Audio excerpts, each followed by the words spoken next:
તો મહેસાણામાં 07 વર્ષની બાળકી પર સફળ સર્જરી સિવિલ હોસ્પિટલમાં સરાહનીય કામગીરી સામે આવી છે। 2 કલાક સુધી ચાલ્યું જટિલ ઓપરેશન। જન્મજાત કોન્જિનેટર બિલેટરલ બટ યર્સથી પીડિત હતી આ દીકરી વિનામૂલ્યે સારવાર થતા પરિવારમાં ખુશખુશાલ થયો છે। પરિવારજનો દ્વારા સ્ટાફગણનો આભાર માનવામાં આવ્યો હતો। બા બેબીનો શું થયું હતું?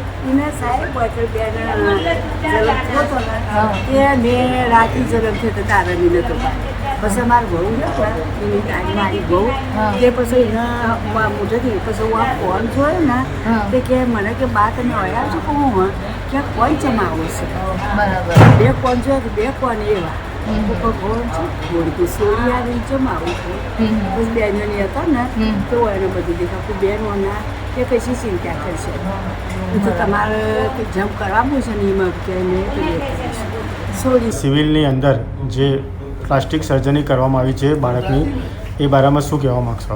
મારું નામ વિશાલ ચૌધરી, હું મહેસાણા જનરલ હોસ્પિટલ ખાતે એએચએ તરીકે ફરજ બજાવું છું। આપણે ત્યાં 1 તારીખ મતલબ કાલે એક પ્લાસ્ટિક સર્જરીનું સફળ ઓપરેશન કરવામાં આવ્યું છે, જેની અંદર પેશન્ટ હતું કામિનીબેન કિશનભાઈ દેવી પૂજક, જેની ઉંમર 7 વર્ષ હતી અને જેને કન્જેનાઇટલ બાયલેટરલ બેટિયર્સનો પ્રોબ્લેમ હતો કે જેની અંદર તેને બાળકને જન્મજાતથી જ કાનના શેપમાં પ્રોબ્લેમ હતો।